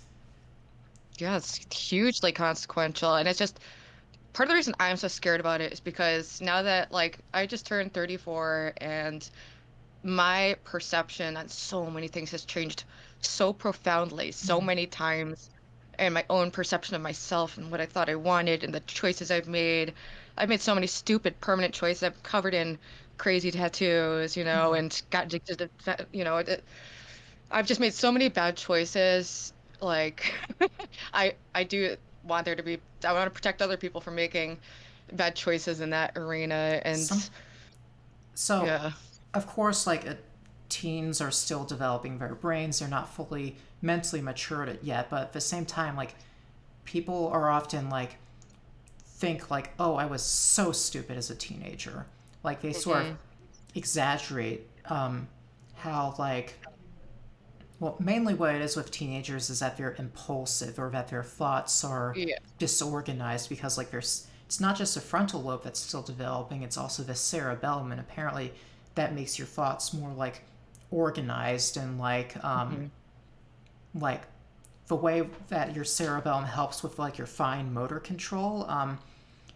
It can also helps with, it's almost like fine motor control with your brain. Like it, Mm. not only are you physically clumsy as a teenager, you're mentally clumsy, but at the same time Yeah. like, and sure they don't have fully developed frontal lobes, but at the same time there's a tendency to overly infantilize teens. Like they can Mm. understand long-term consequences, for example, and that's why like so many of these gender dysphoric like kids want transition so badly because they Mm. know what happens if they are Yeah. prevented from transitioning. They're like, what if I'll never pass? What if like I this is so distressing that I can't live to 18? Like Mm. they are very aware of like long-term consequences in that domain, and so long as you have like a good parent who can guide you along that process, good professionals who can help you along that process. Well, something also that I believe is if the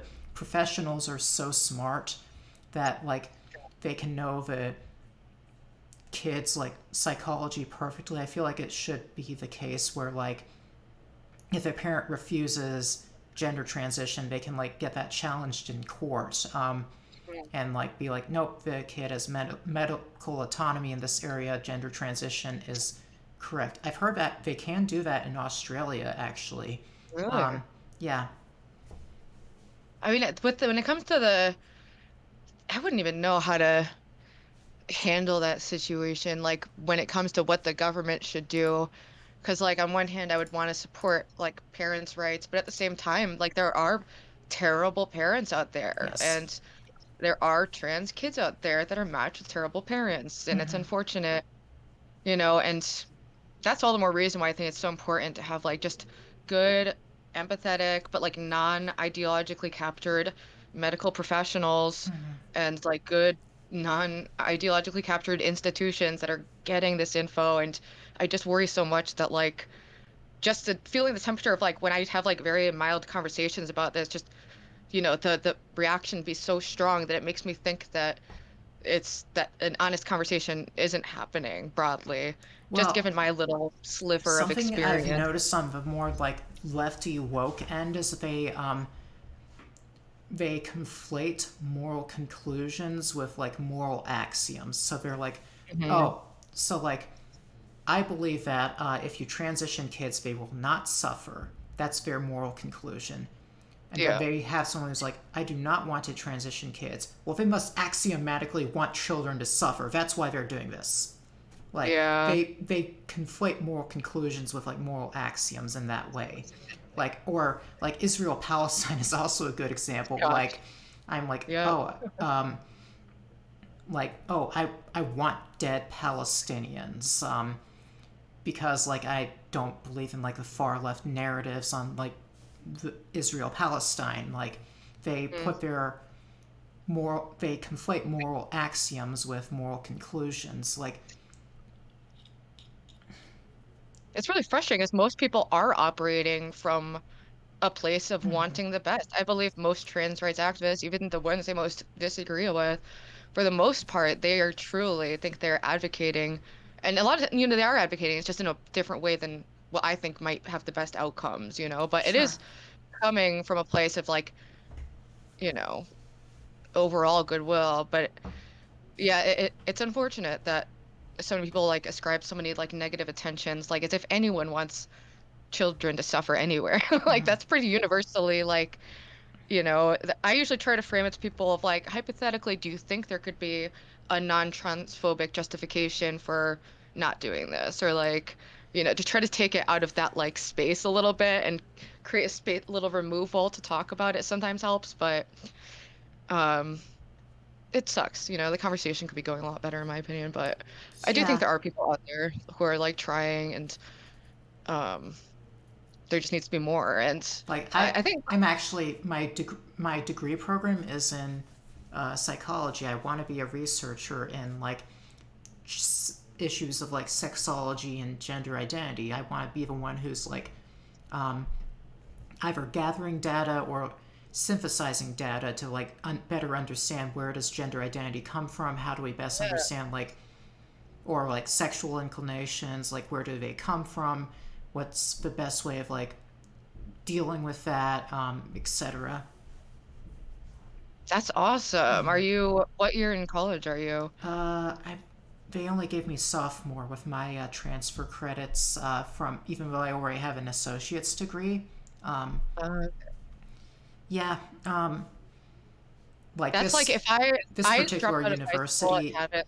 is like Oh, so yeah, extensive with like the gen ed credits, like to the point it's actually a really. little ridiculous in my opinion. But oh well. But that's an awesome like if I'm just kind of late in the game. Like I'd be starting college like from the first semester, me going back, which is something I plan on doing. But you know, I would love to do some kind of like, yeah, that kind of like social science research aspect of it. That's because it's such important work that's like really needed, and you could have a really great perspective in that, given your own life experiences to bring to that research and help broaden understanding of it Well, would be the thing awesome. with me is like I have such like an analytical mindset where like I'm trying to objectively like observe things based upon what's there. I try to like detach my ideology from things. Something people do is also do is they like to morally load facts or interpretations.